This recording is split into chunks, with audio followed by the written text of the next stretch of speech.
Hello everyone. Before we start, make sure to like and subscribe to the channel, and leave a comment with where you're from and what time you're watching. That way, YouTube will keep showing you stories just like this one. Now, let's begin. October mornings in Nebraska have a particular quality. That bone-deep chill that seeps through your jacket no matter how many layers you wear. I'd been a property assessor for Douglas County for 3 years, and abandoned buildings were my specialty. Most were predictable. Crumbling farmhouses, defunct gas stations, the occasional failed restaurant. But the old Fairview Animal Hospital on Route 49 was different. Dr. Nathaniel Brooks had run the place until 2016, when the state yanked his license after what the newspapers called disturbing irregularities in animal care. Nobody would say exactly what happened, but farmers stopped bringing their livestock there months before it officially closed.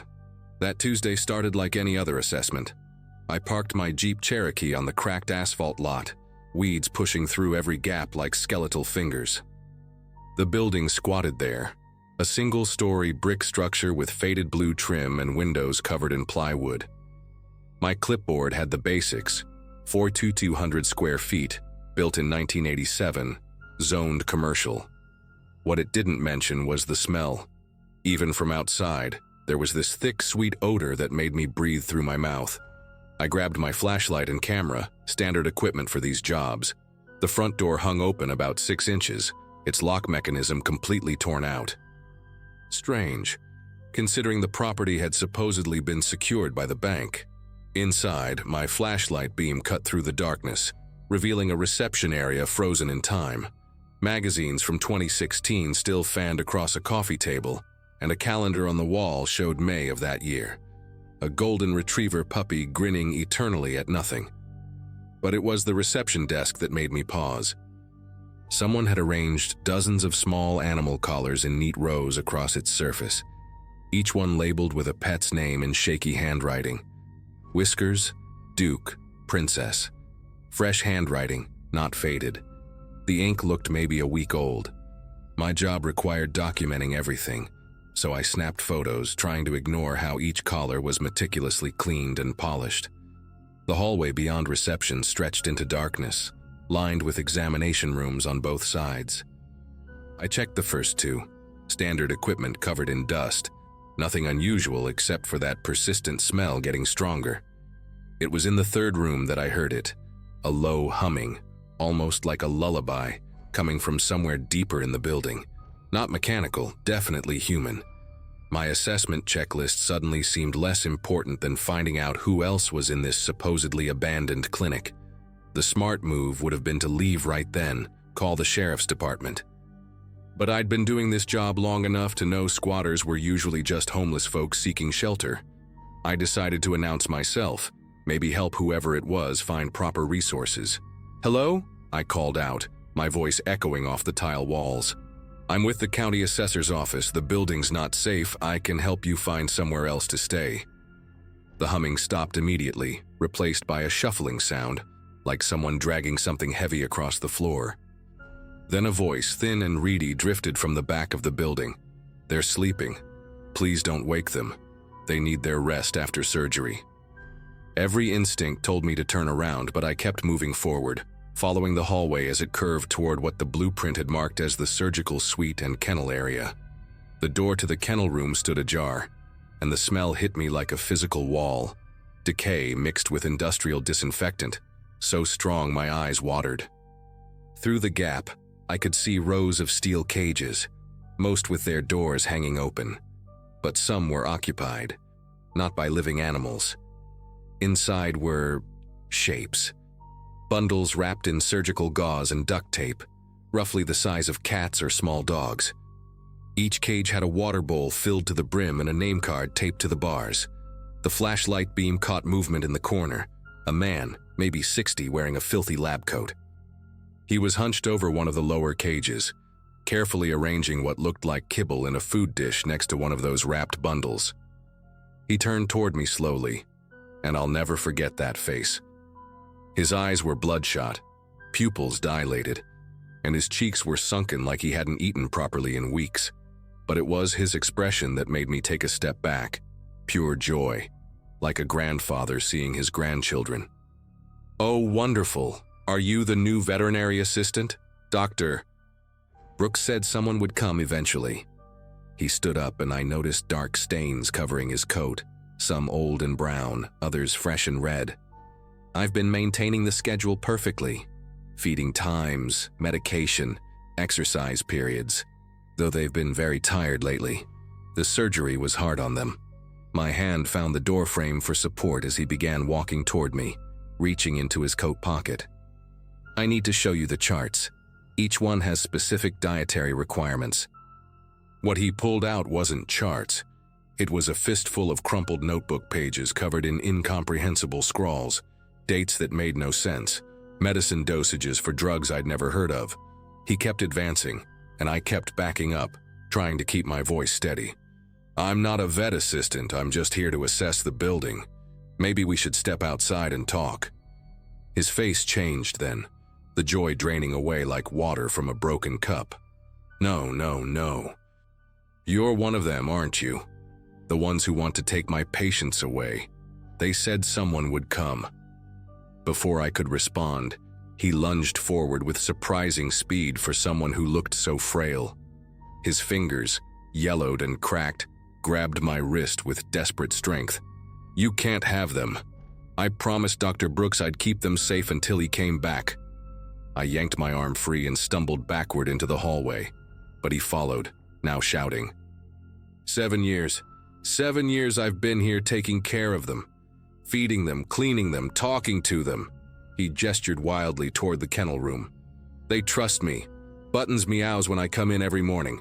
Mr. Fitzgerald wags his tail during bath time." The madness in his voice was complete.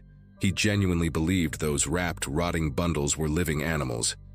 I ran. Not walked quickly, not hurried. Ran. My boots slipped on the grimy floor as I sprinted down that curving hallway, the beam of my flashlight swinging wildly. Behind me, his footsteps echoed, along with a horrible wailing. "Come back. They need their afternoon medications. You don't understand what happens when they miss their medications."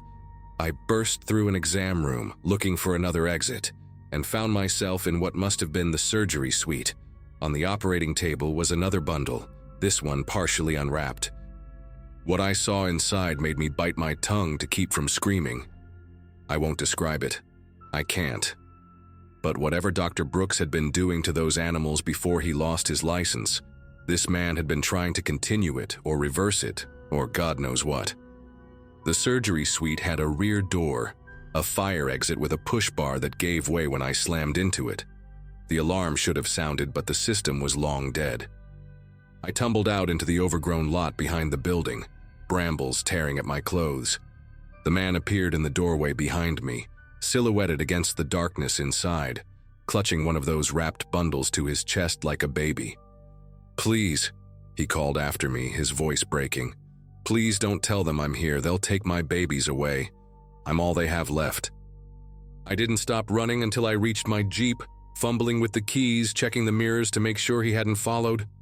As I peeled out of the lot, I caught a glimpse of him in my rearview mirror, still standing in that doorway, rocking that bundle in his arms. I called the sheriff's department from the road, my voice shaking as I tried to explain what I'd found. They sent units immediately. Apparently, they'd been looking for a man named Walter Hutchins, a former veterinary technician who'd worked for Dr. Brooks and disappeared when the clinic closed. They found him exactly where I'd left him, still in the kennel room, surrounded by 17 wrapped animal remains in various states of decay. The forensics team later confirmed they were all pets that had died during Brooks' experimental treatments back in 2016.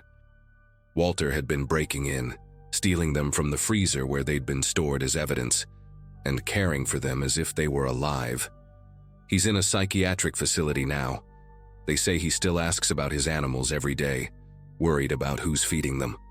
I quit my job 3 weeks later. Some buildings, I learned, shouldn't be assessed. They should just be burned to the ground.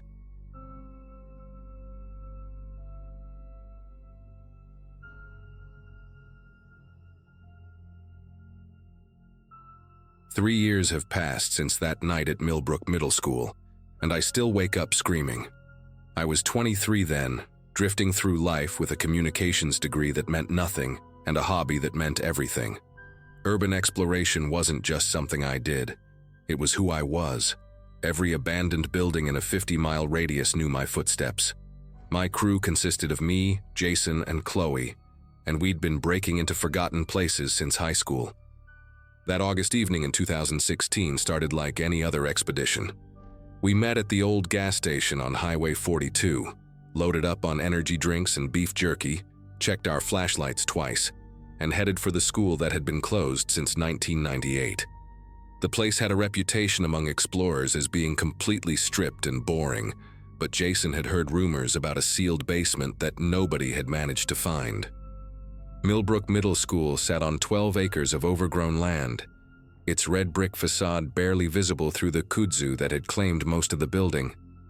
We parked behind the old gymnasium where the fence had collapsed years ago, killed the headlights, and waited for our eyes to adjust to the darkness. The main building loomed ahead, 3 stories of broken windows and graffiti-covered walls. Jason led the way with his tactical flashlight, picking through the tall grass and debris. Chloe followed close behind, her camera already clicking away at the shadowy architecture.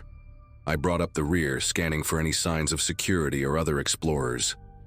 The side door we'd used before had been welded shut since our last visit, but we found a first-floor window where the plywood had rotted away. The smell hit us immediately, that familiar cocktail of mold, rust, and decay that every abandoned building wore like cologne. Inside, the hallways stretched out in perfect darkness, our flashlight beams cutting through dust particles that danced like tiny ghosts. Old student artwork still clung to some walls, their colors faded to various shades of brown and gray. We'd been through these halls before, photographed every classroom, every bathroom, even the old cafeteria where trays still sat stacked on rusted shelves. But tonight, we had a different goal. Jason pulled out his phone, showing us a blurry photo from some urbex forum. It showed what looked like a metal ring embedded in concrete, barely visible under years of grime. The poster claimed it was in the northwest corner of the building, near the old boiler room. We'd checked that area twice before and found nothing, but Jason insisted we'd been looking in the wrong spot. His theory was that renovations in the 80s had created a false wall, hiding the original maintenance access. The boiler room was exactly where we'd left it 6 months ago. Pipes hanging from the ceiling like metal intestines, the massive furnace sitting silent and cold. But this time Jason went straight to the back corner, past the furnace, to a section we'd always ignored. He knocked on the walls, listening for hollow spots while Chloe documented everything with her camera. I was ready to call it another dead end when Jason's knocking suddenly sounded different. Emptier. He grinned at us, that wild look he got when he knew he was onto something, and started pulling at a section of drywall that had already begun to separate from the moisture. Behind it was older concrete, and there, covered in decades of dirt and rust, was the metal ring from the photo. My heart started racing as we cleared away the debris. This wasn't just any access panel. It was a proper trapdoor, about 3 feet square, sealed with an ancient padlock that had practically fused with rust. Jason produced a pair of bolt cutters from his backpack, he always came prepared, and went to work on the lock. It took 3 tries before the metal finally gave way with a sound like breaking bones. The 3 of us exchanged glances, that mixture of excitement and dread that comes right before you cross a line. You probably shouldn't. Chloe aimed her camera down as Jason and I grabbed the ring and pulled. The door resisted at first, decades of rust and grime fighting against us, then suddenly gave way with a horrible screech that echoed through the empty building. A wave of stale air rushed up from below, carrying a smell that made the rest of the building seem fresh by comparison. It was thick, sweet, and wrong in a way that made my stomach turn. Our flashlights revealed a narrow concrete shaft with a metal ladder bolted to one side, disappearing into absolute blackness about 15 feet down. "Holy shit," Chloe whispered, her camera clicking rapidly. "This isn't on any of the blueprints I found." She was our research expert. spending hours digging through city archives and old newspapers before each exploration. If she didn't know about this, nobody did. Jason was already swinging his legs over the edge, testing the ladder rungs with his foot. They groaned but held. "I'm going down," he announced, because of course he was. Jason never met a dangerous situation he didn't want to dive into head first. I grabbed his shoulder, told him to wait while I dropped a glow stick down the shaft. We watched it fall, the green light getting smaller until it hit bottom with a soft thud. The space below looked bigger than expected, extending beyond what our flashlights could reach. Against every instinct screaming at me to leave, I followed Jason down the ladder, the metal cold and slightly damp under my hands. Chloe came last, her camera strap wrapped tight around her wrist. The basement wasn't what any of us expected. Instead of a small maintenance room, we found ourselves in a tunnel that stretched out in both directions, the walls lined with pipes and electrical conduits that hadn't been updated since the 50s. Old janitorial equipment sat rusting along one wall. Mop buckets turned orange with oxidation, push brooms with bristles long rotted away, and shelves of cleaning supplies whose labels had faded to illegibility. But it was the air that bothered me most. It wasn't just stale, it had weight to it, pressing against my lungs with each breath. Jason was already heading left, following the tunnel as it curved away from the main building. Chloe stayed close to me, her camera flash illuminating unsettling details. Scratch marks on the concrete walls, a child's shoe lying in a puddle of black water, and strangest of all, what looked like makeshift barricades constructed from old desks and filing cabinets at irregular intervals along the tunnel. "Guys," Chloe's voice was barely above a whisper. "These barricades, they're all facing the same direction, like someone was trying to keep something from coming through." She was right. Every pile of furniture, every overturned shelf had been positioned to block progress from deeper in the tunnel system. We pushed past them carefully, the metal scraping against concrete with sounds that seemed impossibly loud in the confined space. The tunnel branched off several times, creating a maze of passages that couldn't possibly match the school's footprint above. Jason marked our path with chalk on the walls, but I was already getting turned around. Then Chloe grabbed my arm hard enough to bruise. Her flashlight was fixed on a corner ahead, where the tunnel opened into a wider chamber. There, huddled against the far wall in a position that looked almost peaceful, if you didn't think too hard about it, was a body. It had been there a long time. The clothes had mostly rotted away, leaving just fragments of what might have been a janitor's uniform based on the name tag still somehow attached to a scrap of fabric. Eugene. The body itself was mostly skeleton, held together by dried ligaments and patches of mummified skin. But it was the position that made my throat close up. Eugene wasn't sprawled out like someone who died suddenly. He was curled up tight, knees to chest, one arm wrapped around a thick notebook that time had turned brown and brittle. The other hand was pressed against the wall where he'd scratched something into the concrete. Jason leaned in close with his flashlight while Chloe documented everything, her hand steady despite the situation. The scratches were hard to make out at first, just desperate gouges in the wall. But then the pattern became clear. Tally marks. Dozens and dozens of them, grouped in fives, covering a section of wall about 3 feet wide. A calendar of days spent dying in the dark. Chloe carefully extracted the notebook from Eugene's grip, the pages crackling with each movement. Most of it was illegible, destroyed by moisture and time, but the later entries were still readable, written in increasingly shaky handwriting. "Day 1, she read aloud, her voice echoing strangely in the chamber. "Locked in by accident during summer maintenance. Door mechanism jammed. No one can hear me screaming." She flipped forward carefully. "Day 3, water pipes still work, thank God. Found some old crackers in the storage room. Phone dead. Why did I come down here alone?" Jason had found something else, a maintenance schedule clipboard hanging on the wall, dated July 1987. The school had been closed for summer break. No one would have been back for weeks. Chloe continued reading, her voice getting quieter with each entry. "Day 7, they're not coming. School doesn't reopen until September. I've tried everything. The door won't budge from this side. God help me. The entries became shorter, more desperate. Day 12. Heard something in the tunnels last night. Not alone down here. Wish I was. The final entries were almost unreadable, just fragments of thoughts scattered across water-damaged pages. They walk at night. Can hear them breathing. They know I'm here. God forgive me. The last coherent entry was dated day 18. No more food. Water tastes wrong. They're getting closer. I can hear them scratching. If anyone finds this, don't come down here after dark. The school sealed this place for a reason. After that, just scribbles and what might have been drawings of eyes. Hundreds of eyes. We stood there in silence, our flashlights creating a circle of light in the oppressive darkness. Everything made horrible sense now.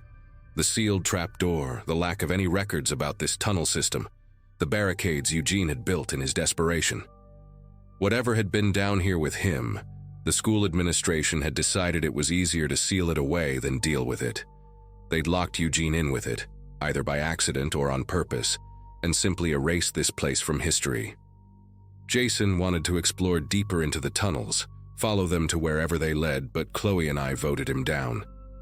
We'd found our story, solved the mystery of the sealed basement, and every instinct I had was screaming that Eugene had been right about one thing. We shouldn't be down here after dark. It was already past midnight. We made our way back through the tunnels, past the barricades that now seemed even more ominous, up the ladder that groaned with every step. When we finally emerged into the boiler room, I'd never been so happy to breathe moldy air. We didn't discuss it, but all three of us worked together to close the trap door, and Jason even produced a new padlock from his backpack. Some doors should stay sealed. We left through the same window we'd entered, and I've never gone back.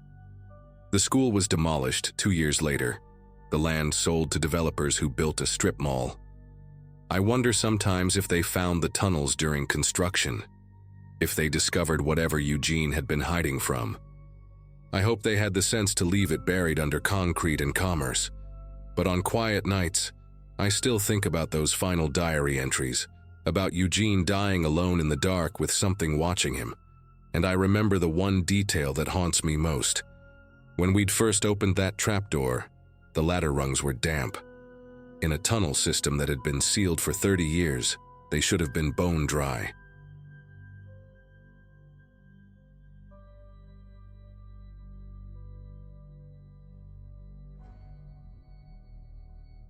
Rural Illinois has more abandoned properties than most people realize. I'd been documenting them for 3 years when Kevin and I found that farmhouse off County Road 2 I-21. We were both photographers. Well, I did weddings and family portraits to survive, but my real work was capturing these forgotten places before they disappeared completely. Kevin worked in graphic design during the week, but on weekends we'd load up his old Ford pickup with our camera gear and head out to find whatever the small towns had left behind. Schools with broken windows, barns collapsing into themselves, houses where families had just walked away one day and never returned. That Saturday in July started with perfect weather, clear skies, not too hot, the kind of day that made you want to drive with the windows down. We'd gotten a tip from an antique dealer in town about a farmhouse that had been empty since the early 90s. The property sat about 40 minutes outside the city limits, surrounded by cornfields that had grown wild and tall. The gravel driveway was barely visible anymore, overtaken by weeds and volunteer saplings. Kevin parked the truck near the rusted mailbox, and we grabbed our equipment. The house stood there like it was waiting for us. White paint peeling off in sheets, front porch sagging on one side, windows dark and empty except for tattered curtains that moved slightly in the breeze. The front door was already ajar, which wasn't unusual for these places. Animals, weather, other explorers. Plenty of reasons why doors end up open after decades of abandonment. Inside, the smell hit us immediately. Not death or decay, but something else. Old paper, mildew, and that particular scent houses get when they've been closed up too long. The living room still had all its furniture, covered in dust so thick it looked like gray snow. A floral couch faced a television that must have been top of the line in 1985. Family photos lined the mantelpiece, their faces obscured by grime and moisture damage. Kevin started shooting the wide angles while I focused on the details.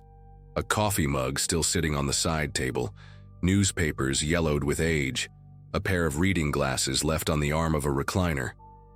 The kitchen told a different story.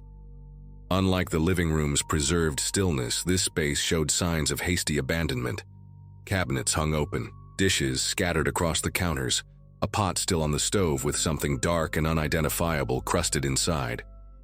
The refrigerator door was slightly open, thankfully empty except for condiment bottles whose labels had long since faded. On the kitchen table, we found the mail, dozens of unopened envelopes addressed to the Garrison family, the most recent postmarked November 1993. Bills, advertisements, what looked like birthday cards, all waiting for people who were never coming back to open them. Upstairs, the hallway stretched longer than seemed possible for a house this size. 4 doors, all closed except one at the end. The floorboards groaned under our weight, each step releasing small clouds of dust that danced in the light filtering through a broken window. The first bedroom we checked belonged to the parents. A queen bed with a quilt pulled back like someone had just gotten up. Dresser drawers partially open with clothes spilling out. Kevin found a wallet in one of the drawers. Driver's license showing a man named Robert Garrison, born 1952. The photo showed a heavy-set guy with kind eyes and a mustache that screamed early 90s. We put it back exactly where we found it. We were there to document, not to take. The child's bedroom was what really got to us. The door had stickers all over it. Dinosaurs, rocket ships, those puffy ones that were popular back then. Inside, everything was perfect. Too perfect. A single bed with Teenage Mutant Ninja Turtles sheets. Toys arranged on shelves like they were waiting for their owner to come back and play. School papers tacked to a corkboard showed careful handwriting practicing cursive letters. Timothy Garrison, age 8, written at the top of each page. A calendar on the wall was still turned to November 1993, with a dentist appointment circled on the 15th that never got crossed off. But what made us both stop was the closet. Clothes hanging neatly by size, shoes lined up on the floor, and in the corner, a baseball glove with a ball still nestled inside, like someone had just finished a game of catch. Kevin and I exchanged glances, both feeling the weight of what we were seeing. This wasn't just abandonment, this was preservation. Someone had kept this room exactly as it was, like a shrine. We took our photos in silence, being extra careful not to disturb anything. The afternoon sun coming through the window made everything glow with this golden light that should have been beautiful, but instead made the whole scene feel wrong somehow. That's when Kevin noticed the basement door in the hallway. It had been painted over multiple times, the latest coat a sickly yellow that didn't match anything else in the house. The doorknob was different too, newer, with a deadbolt installed above it. Strange for an interior door. The basement stairs were solid, not the creaky death traps we usually encountered. Someone had reinforced them with metal brackets, and a handrail had been added along the wall. The basement itself was partially finished, concrete walls painted white, fluorescent lights that obviously didn't work anymore. It was divided into 2 sections.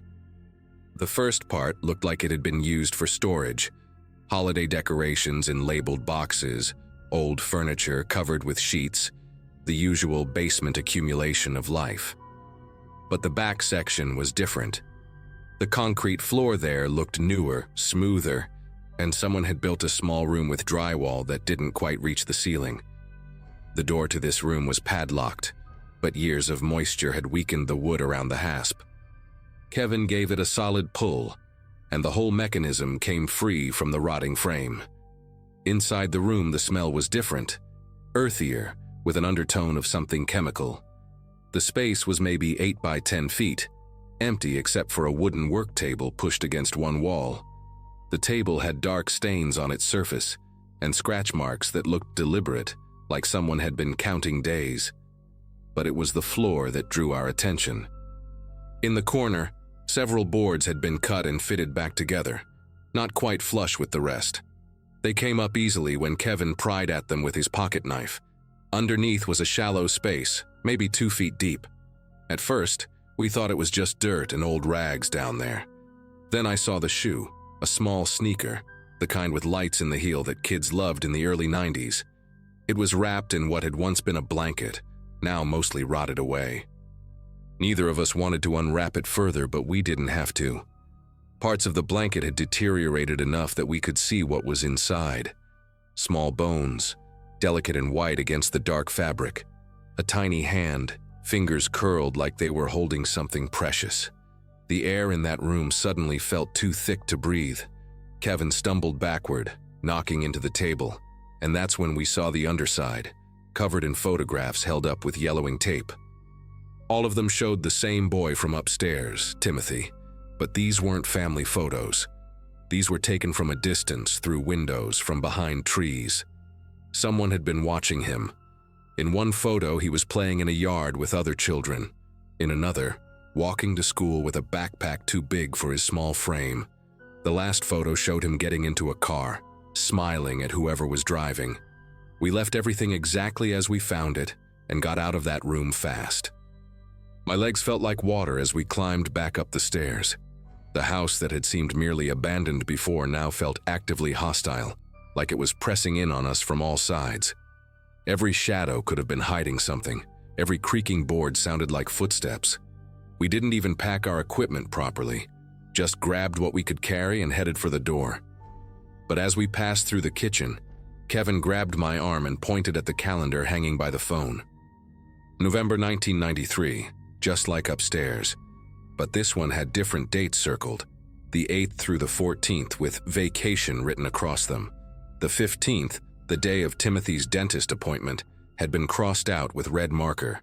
Outside, the late afternoon sun had never felt so good on my face. We threw our gear in the truck and Kevin started the engine, but it wouldn't turn over. 3 tries, 4, the battery clicking weaker each time. That's when we heard it. A door slamming inside the house. Not the wind, not old wood settling. A deliberate slam. Then another. Kevin tried the engine again and it finally caught. We peeled out of there, gravel flying, neither of us looking back. At the main road, we pulled over and called 911 from Kevin's phone. The dispatcher kept us on the line for 45 minutes, taking down every detail. 2 sheriff's deputies met us back at the house, though we stayed in the truck while they went inside. They came out grim-faced, called for backup, and soon the place was crawling with police cars and crime scene tape. A detective interviewed us separately, then together, going over everything multiple times. They found more than just Timothy down there. 2 other children, they told us later, though they never released the names. The investigation made the national news for about a week. Robert Garrison had disappeared the same night as his son, leaving his wife Patricia to file the missing persons report. She'd maintained that story for 3 years before suddenly packing up and leaving town herself. The police tracked her down in Florida, living under her maiden name. She broke down during questioning and admitted she'd discovered what her husband had done. Instead of turning him in, she'd helped him cover it up, then spent 3 years in that house with him, pretending their son had been kidnapped. The night she left, she'd poisoned Robert's dinner and buried him in the cornfield behind the house. The authorities found his remains exactly where she said they'd be. Patricia got 25 to life. She never revealed who the other 2 children were or where Robert had taken them from. Kevin and I don't do urban exploration anymore. We tried a few times after that, but every empty room felt like it was hiding something terrible. Every basement door made us remember. He sells insurance now, has a family, normal life. I still do photography, but only happy occasions. Weddings, birthdays, new babies. Things that celebrate life instead of documenting death. Sometimes I dream about that house, about Timothy's room with everything waiting for him. I wake up thinking about how his mother must have stood in that doorway every day for 3 years, knowing what was under the basement floor, keeping his room perfect while the rest of the house fell apart around her. The detective told us later that she'd admitted to checking on the basement room regularly, making sure the boards stayed in place. She said she couldn't let Timothy be alone down there in the dark. That detail haunts me more than anything else. A mother's twisted love preserving both her son's room and his grave.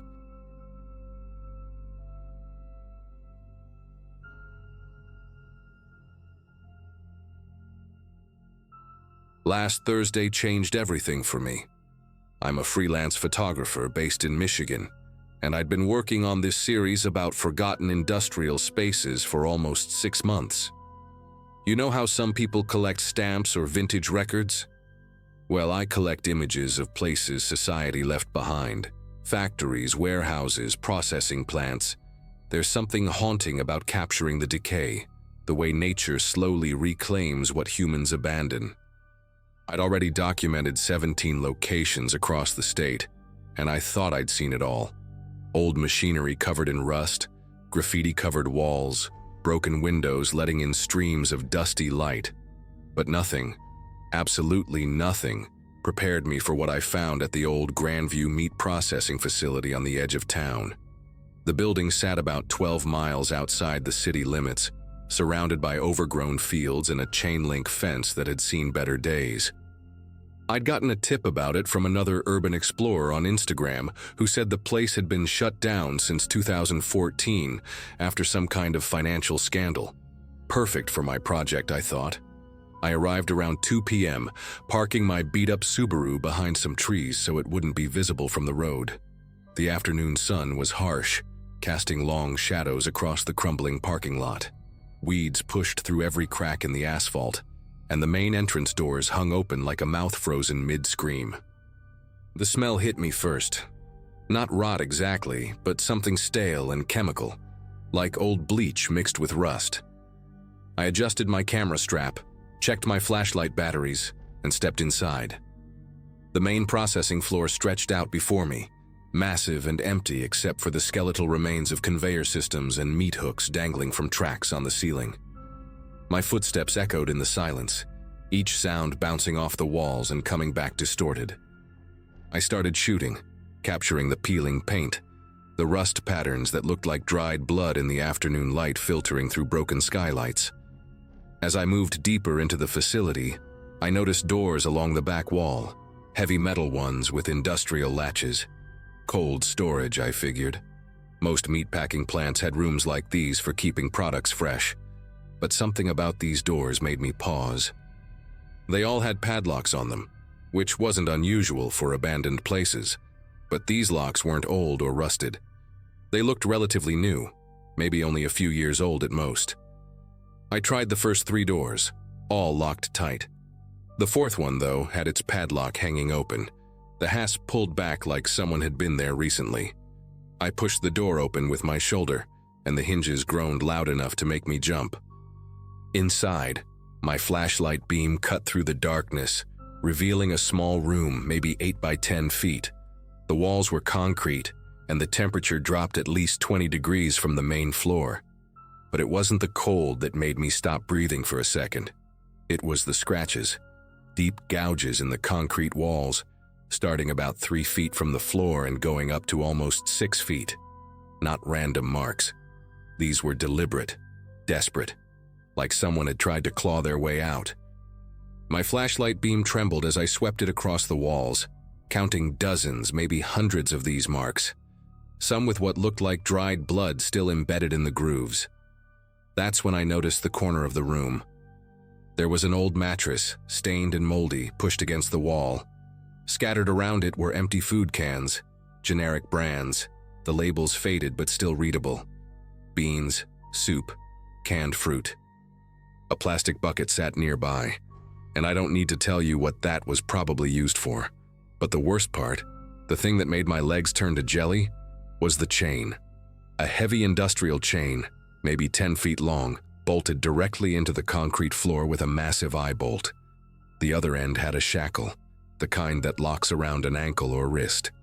It was open, thank God, but the metal was worn smooth in places, like it had been used. A lot.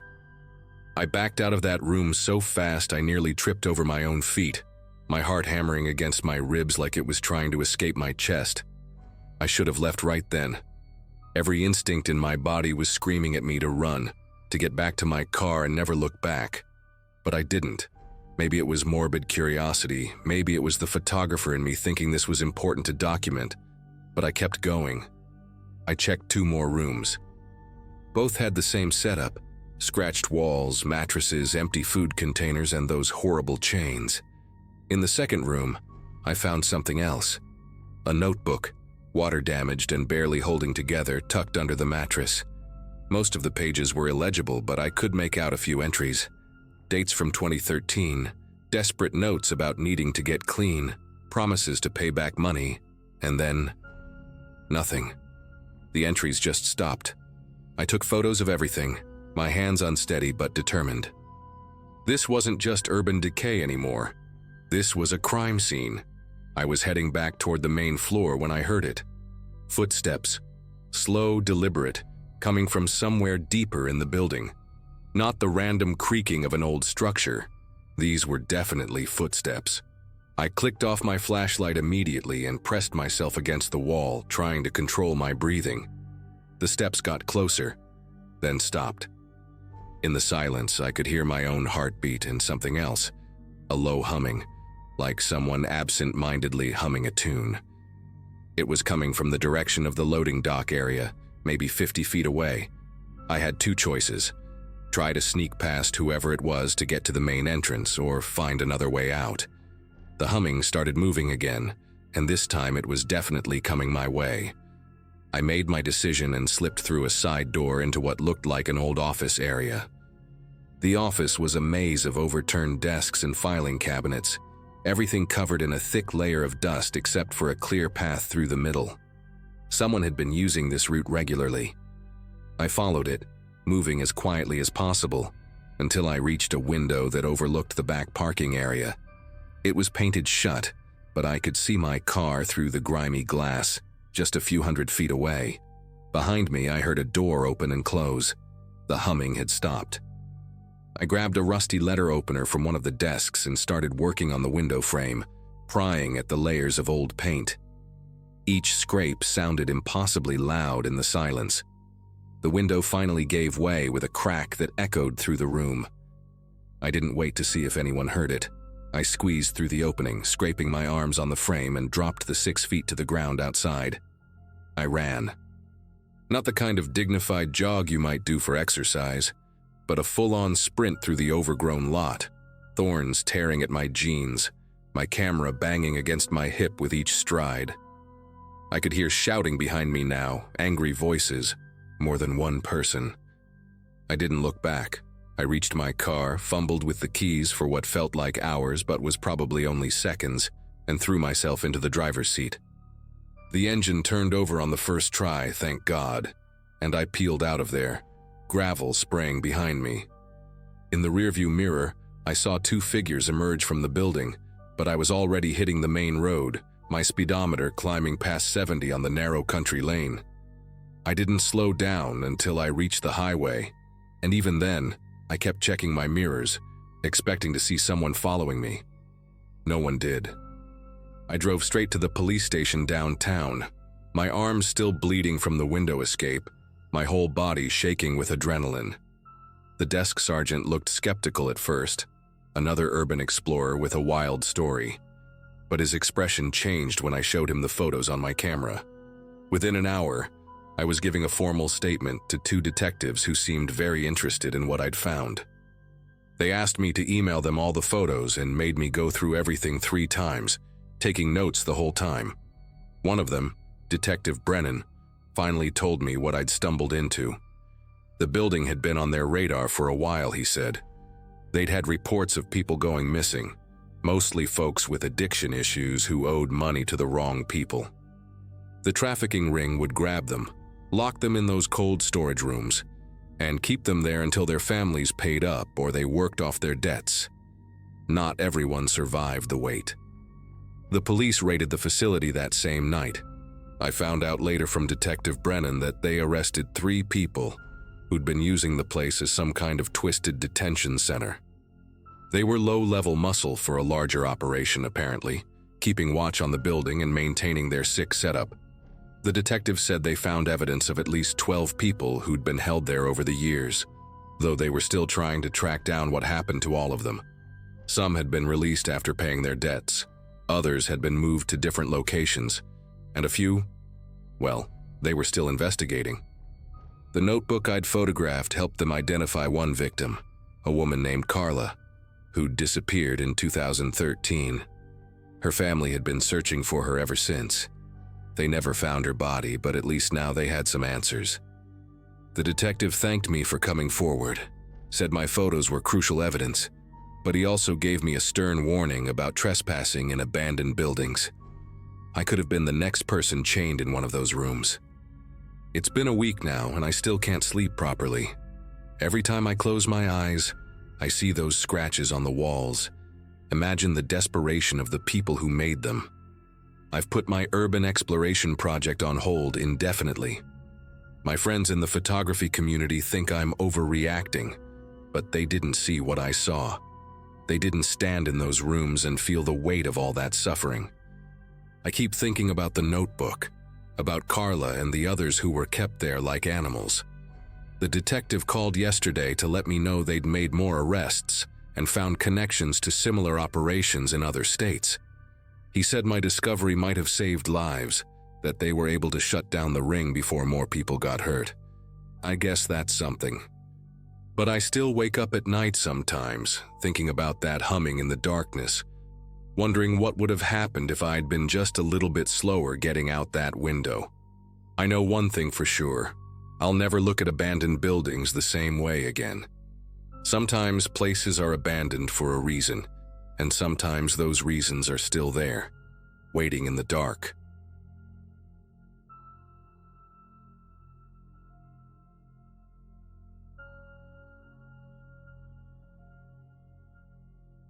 My cousin Jeremy showed up at my apartment 3 weeks before everything went wrong. His left arm in a sling and a nasty gash across his forehead that hadn't quite healed yet. He'd always been the adventurous type, the kind of guy who'd convince everyone to explore abandoned buildings or go cliff jumping at the quarry. But that day in early June 2013, he seemed different, quieter, more serious.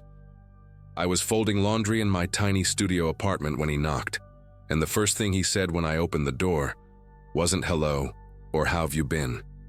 He just stared at me with these hollow eyes and told me to stay away from Riverside Community Hospital, especially the old psychiatric wing on the 4th floor. I remember laughing at first, thinking he was being dramatic as usual. Jeremy and his college buddies had been breaking into abandoned places all semester. Old factories, shut down schools, empty office buildings. They'd post photos on Facebook of themselves posing with rusty equipment or standing in empty hallways, acting like they were ghost hunters or something. But Jeremy wasn't joking around this time. He sat on my couch, wincing as he adjusted his injured arm, and told me what happened when they went into that hospital 2 nights earlier. His friend Brandon had fallen straight through a rotted section of the stairwell between the 3rd and 4th floors, dropping almost 20 feet onto a pile of old medical equipment. The paramedics said he was lucky to only have broken ribs and a punctured lung. Jeremy kept rubbing his injured shoulder while he talked, describing how they'd gotten in through a broken window in the basement. The place had been shut down since 2001, he said, after some big scandal involving patient abuse and fraudulent Medicare billing. Most of the building was exactly what you'd expect: peeling paint, broken windows, graffiti everywhere. But when they reached the psychiatric wing, things got weird. Some of the rooms still had power, which made no sense. The fluorescent lights flickered in random patterns, casting these sick green shadows on the walls.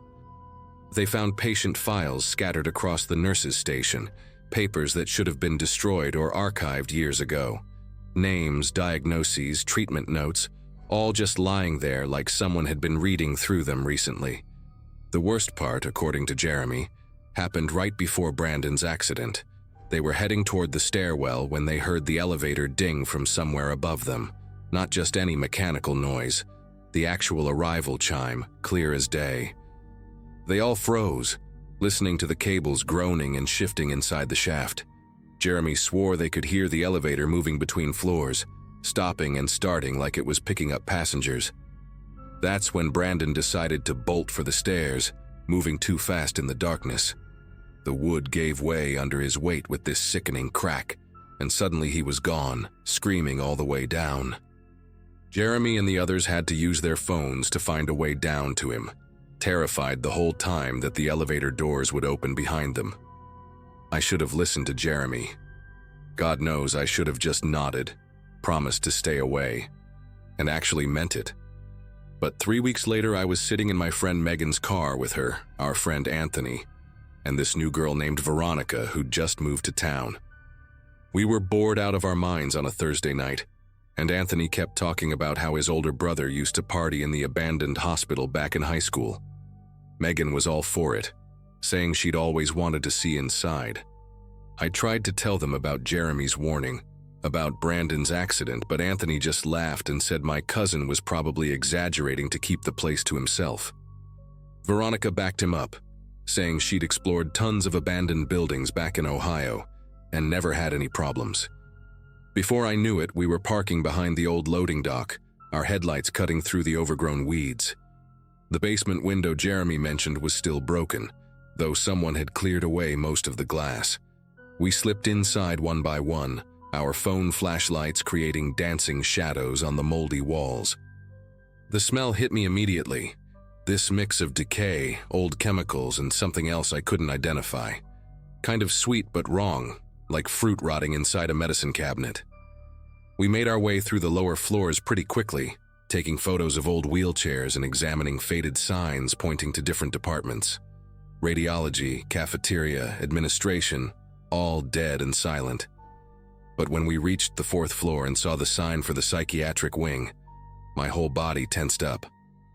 The double doors were propped open with a wooden chair, and beyond them, I could see a faint greenish glow, just like Jeremy had described. Anthony pushed past me, excited by the discovery. Holy shit, there's actually power up here. He practically jogged through the doors with Megan right behind him. Veronica hesitated for a second, glancing at me, but then followed them in. I stood there for what felt like forever, remembering Jeremy's hollow eyes, before forcing myself to move forward. The psychiatric wing was different from the rest of the hospital. The walls were painted this pale yellow that looked diseased under the flickering fluorescence. Some lights worked, others didn't, creating pockets of absolute darkness between islands of that nauseating green illumination. The floor was covered in papers, just like Jeremy said. Hundreds of them, maybe thousands. Patient intake forms, medication logs, incident reports. I picked one up and saw it was dated from 1998, describing a patient who believed insects were living under her skin. The nurse's station sat in the middle of the wing like a fortress, its high counter forming a horseshoe shape. We spread out, exploring the area, our voices echoing strangely in the empty space. Megan found a drawer full of old keys, each one labeled with a room number. Anthony discovered a medicine cabinet that still had bottles inside, though the labels were too faded to read. Veronica was taking photos of everything, saying this was way cooler than any place she'd explored before. I kept checking behind us, unable to relax. The ward stretched out in 3 directions from the nurse's station. One hallway led to what looked like patient rooms, another to some kind of common area with overturned tables, and the third ended at a set of elevator doors. Those doors bothered me the most. They were cleaner than everything else, like someone had wiped them down recently. We'd been there maybe 20 minutes when Anthony found the room that changed everything. He'd wandered down the hallway with the patient rooms, pushing open doors and peering inside.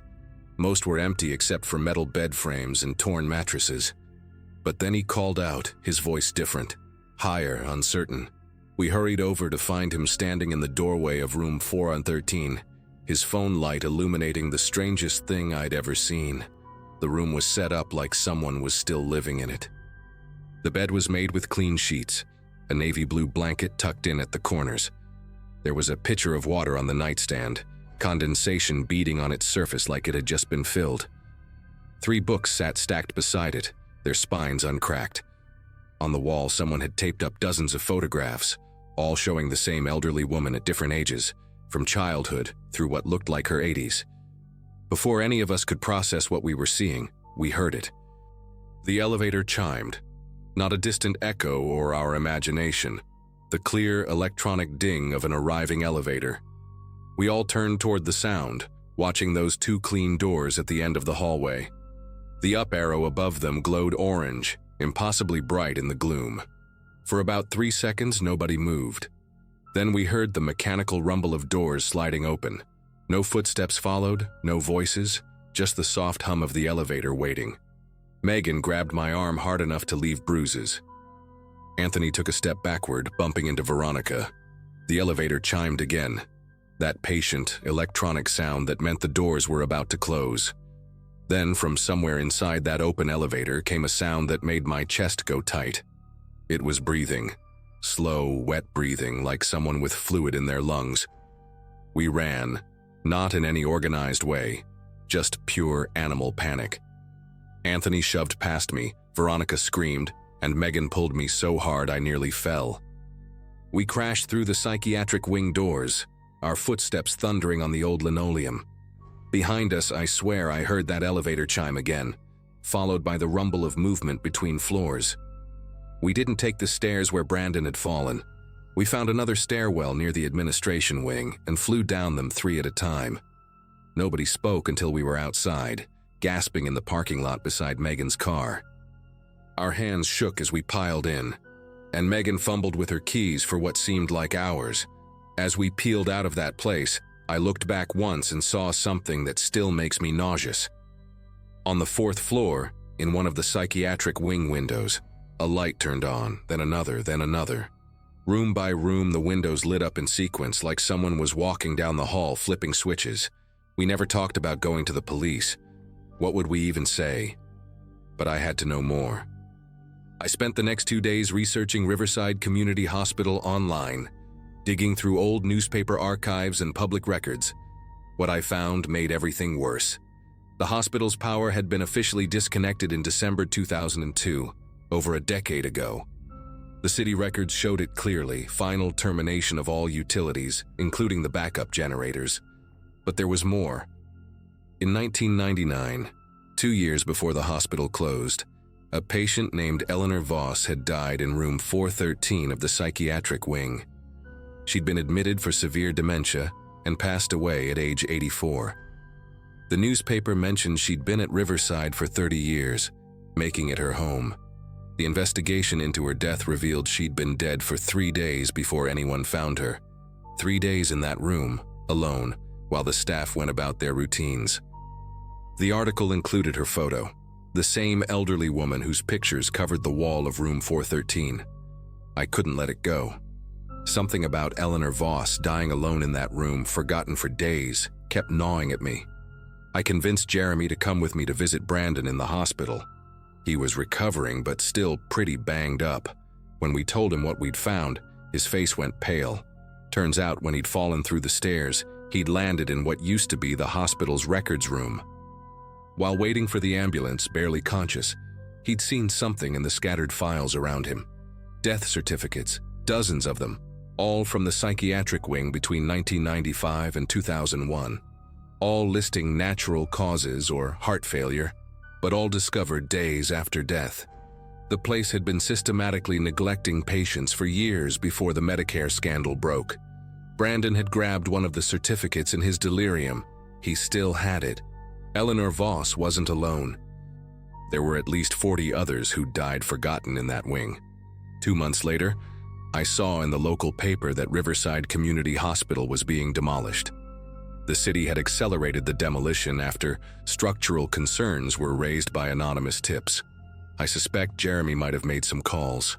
I drove by the day they took down the psychiatric wing, watching from across the street as the wrecking ball smashed through those yellow walls. When they hit the 4th floor, something strange happened. All the construction workers stepped back at once, and there was this long pause. Later, I heard from Anthony's brother, who knew one of the demolition crew, that they'd found room 413 exactly as we'd described it. Bed made, water pitcher full, photos on the wall. But the room was sealed from the inside, with the door frame welded shut. They had to cut through it. Inside, they found decades of water bills, electric bills, and grocery receipts. all made out to Eleanor Voss, all dated after her death. The demolition continued without any more incidents, and now there's a parking lot where the hospital used to be. Sometimes I drive by, but I never stop. I never even slow down.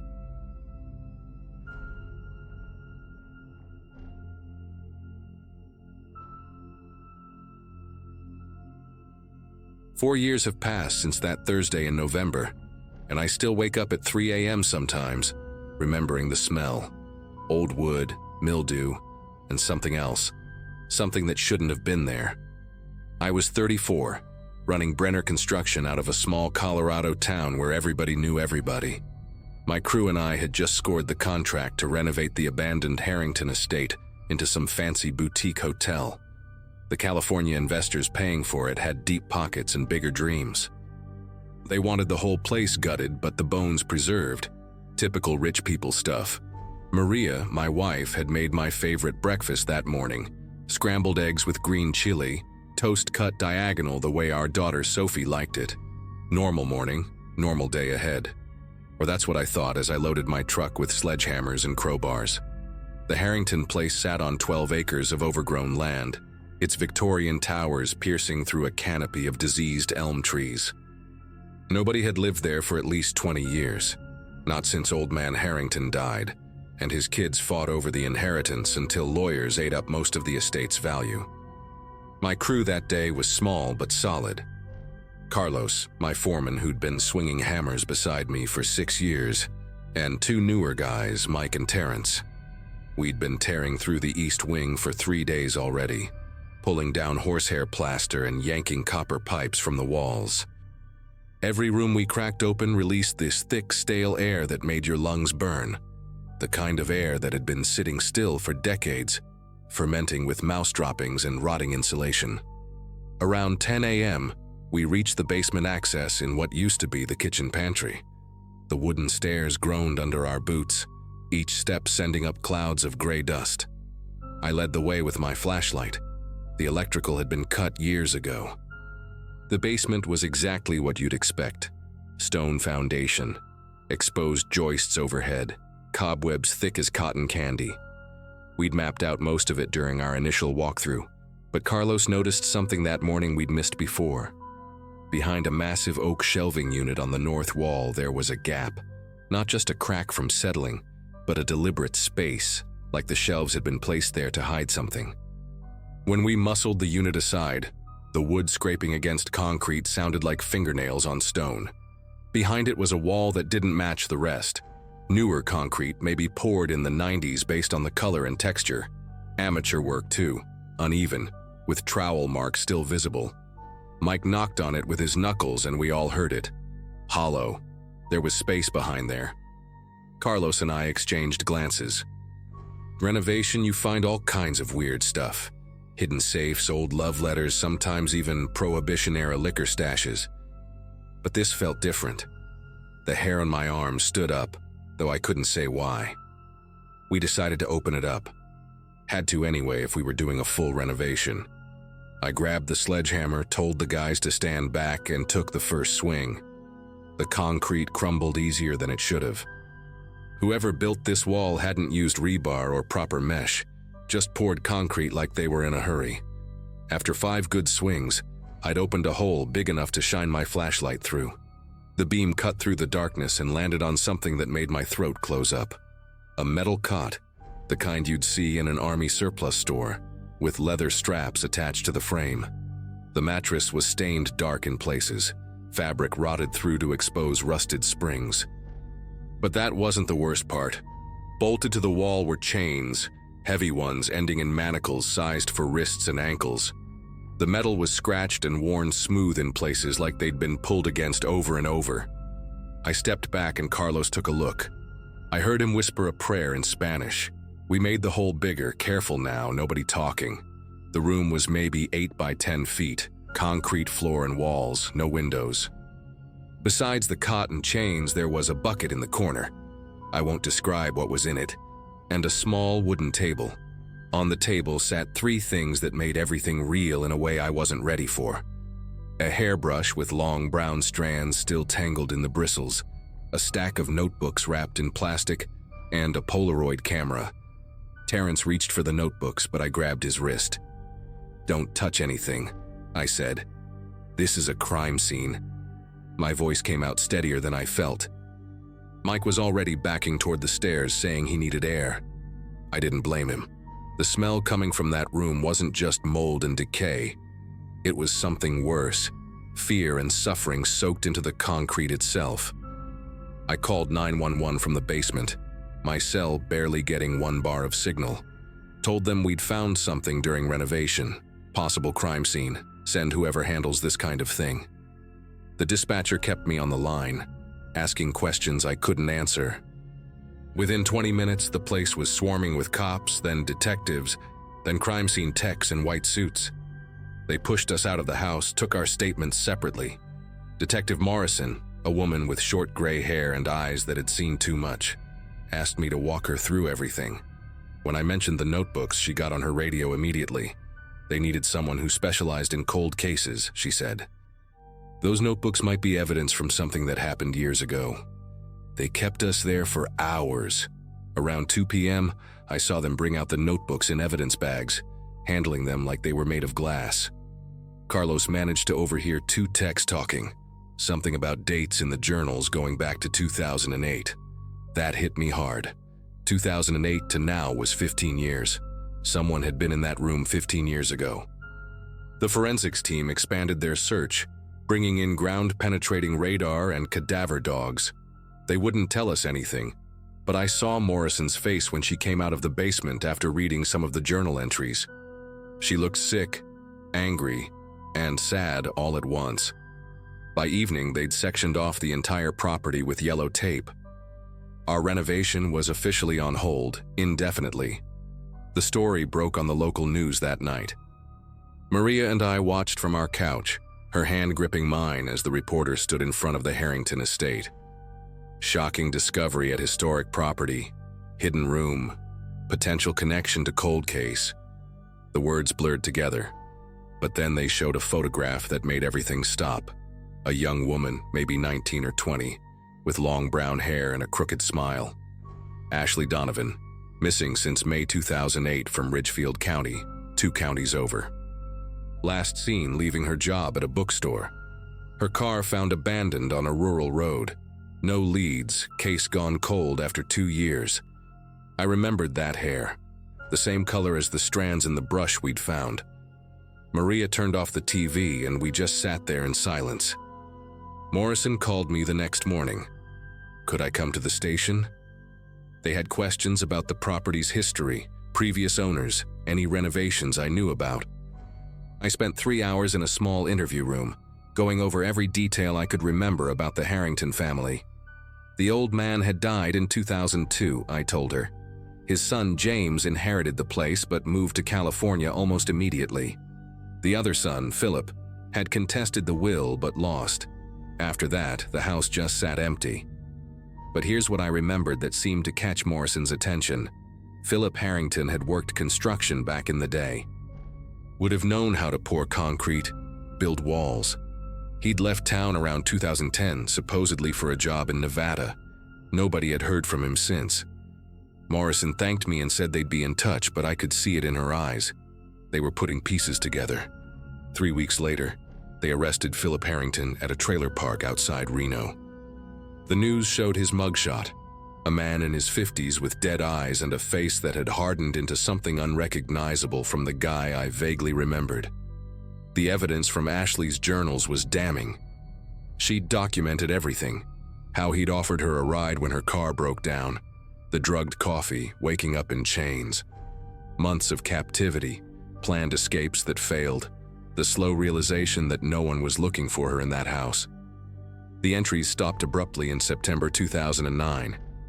They found her remains buried under fresh concrete in another part of the basement. He'd moved her body when he sealed up the room. Philip confessed after they showed him the journals, said he'd kept her for 16 months before she got sick, claimed he'd been trying to help her, save her from something. The kind of twisted logic that makes you lose faith in humanity. The Harrington estate never became a boutique hotel.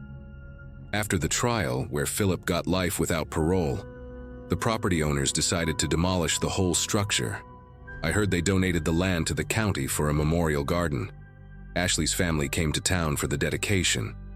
Her mother thanked me for finding her daughter, for giving them closure after all those years. But closure is a funny word. I still wake up some nights, thinking about those 16 months. About how many times I'd driven past that house as a kid, maybe while she was in there. About all the abandoned places in America with their own hidden rooms. About the scratches on those chains. My company still does renovations, but now we're more thorough in our initial inspections. Carlos bought one of those thermal cameras that can detect temperature differences behind walls. Mike quit construction entirely, became an accountant. Can't blame him. Some things you can't unsee, can't unknow. But at least Ashley Donovan isn't a missing person anymore. She's a girl who loved mystery novels and vanilla lattes, who had a cat named Biscuit and parents who never stopped looking for her. She's remembered. That's all any of us can hope for in the end.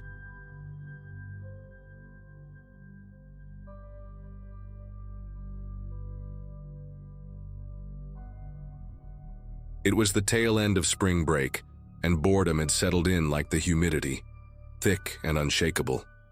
Back then, I lived in a small town just outside of Monroe, Louisiana. Nothing much ever happened there unless you counted tractor shows or church bake sales.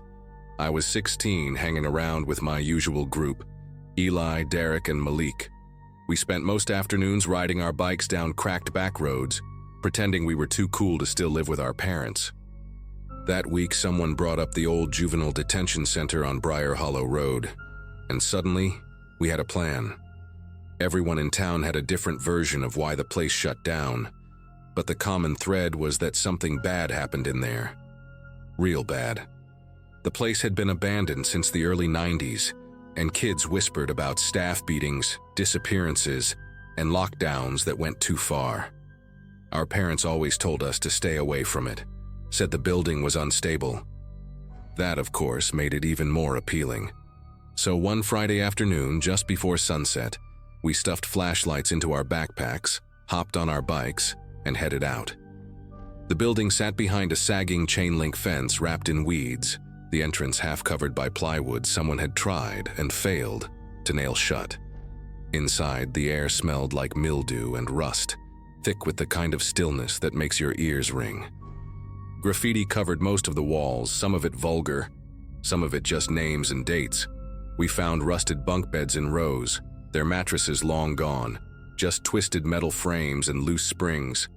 The solitary cells were the worst, padded with cracked foam, door slots rusted shut. One of them had a metal chair bolted to the floor with leather restraints still dangling from the arms. Derek was the one who stuck his hand in it. There was a spot on the wall inside one of the padded cells, darker than the rest, shiny and strange. He pressed his palm against it like a joke, and when he pulled it back, his hand was covered in this thick, red sludge. Not paint, not blood, at least not like anything we'd seen before. It didn't smell metallic, it had this bitter chemical stink, like old meat and cleaning solution. He tried to laugh it off, wiped his hand on a discarded shirt in the corner, but his face was pale. We didn't stay much longer after that. We didn't talk much on the bike ride home. It was one of those silences that didn't feel awkward. It just felt heavy. Derek kept flexing his fingers like they were sore, but every time I asked if he was good, he just shrugged. We split off one by one as we got closer to our neighborhoods, and by the time I reached my driveway, the sun had dipped below the trees. The house looked normal, porch light buzzing, my little sister's bike laid out across the front walk, but something in the air felt charged, like when a storm's about to hit, but there's not a cloud in sight. That night I couldn't sleep. Not because of what we saw exactly, but because around 2 a.m. I caught something moving past my bedroom window. At first I thought it was just shadows, branches maybe, but then it came back. A figure. A man, maybe late 30s, tall and broad, wearing what looked like a faded orange jumpsuit. He was barefoot, but his footsteps were heavy, almost deliberate, like he was marching in place. He just kept pacing back and forth along the fence in our backyard. never looking up, never breaking stride. I ducked under the window and stayed down until sunrise. In the morning, I convinced myself I must have imagined it. Maybe it was a neighbor, or maybe I'd just been worked up from the detention center. I didn't mention it to my parents. They already thought I was spending too much time with the guys and not enough time studying. But when I went out to feed our dog, Baxter, I found him lying behind the shed. His body looked untouched. No wounds, no signs of a fight. But he was completely limp. His fur was dry, but there wasn't a drop of blood left in him. Not a single one. His eyes were wide open, and his tongue hung to the side like someone had just flicked a switch and shut him off. I yelled for my mom, and she came running out, still in her robe, and just froze. She didn't scream, didn't even touch him. She just stood there and said, "Who would do something like this?" I didn't have an answer. We wrapped him in a towel and buried him under the oak tree in the yard. My sister cried the whole time. I couldn't bring myself to say anything about what I'd seen the night before. It felt too insane, too disconnected. But part of me already knew. Whatever we stirred up in that place, it hadn't stayed behind. That same day, Eli texted me. His message was short. "You saw anything weird last night?" I didn't answer right away. I wanted to say no, but I couldn't bring myself to lie. I just wrote back, "Yeah, did you?" He called instead of texting, said he'd seen someone walking through the ditch behind his house around midnight. Same jumpsuit, same pacing. No sound, no light, just that silent, repetitive movement. Malik chimed in later that evening, said something had knocked over their trash bins and left oily, reddish streaks up the side of their garage. None of us wanted to say it out loud, but we all felt the same thing. Whatever Derek touched, it didn't stay in that building. Derek stopped showing up at school the following week. His mom told the office he had the flu, but that didn't explain why I saw a for sale sign in their front yard 2 days later. Rumor was they were moving to stay with his uncle upstate. We tried texting him. No answer. When Malik rode by his house, he said the blinds were all closed, even in the middle of the day, and the family van hadn't moved. It was like they were trying to disappear without drawing attention, and honestly, I didn't blame them. Eventually, things got quiet again. No more figures, no more weird stains or dead animals. But something in our group broke after that. We didn't talk as much. We stopped biking around like before. Everyone sort of drifted. I think we were all scared to bring it up, to ask if anyone else still saw things at night, or if they had dreams about padded rooms and empty restraints swaying without wind. I still don't know what that red stuff was, or why it clung to Derek the way it did. But I do know this: whatever that place was meant to contain, it didn't like being disturbed. It's been a few years now. I drive past Briar Hollow sometimes when I go visit my dad, and the detention center's still standing, half sunken into the overgrowth, windows smashed out, doors hanging crooked. But I never stop. I don't even slow down. And if you're ever tempted to check it out for yourself, just don't touch anything. Not the walls, not the restraints, not even the floor. Some things rot quietly, others remember.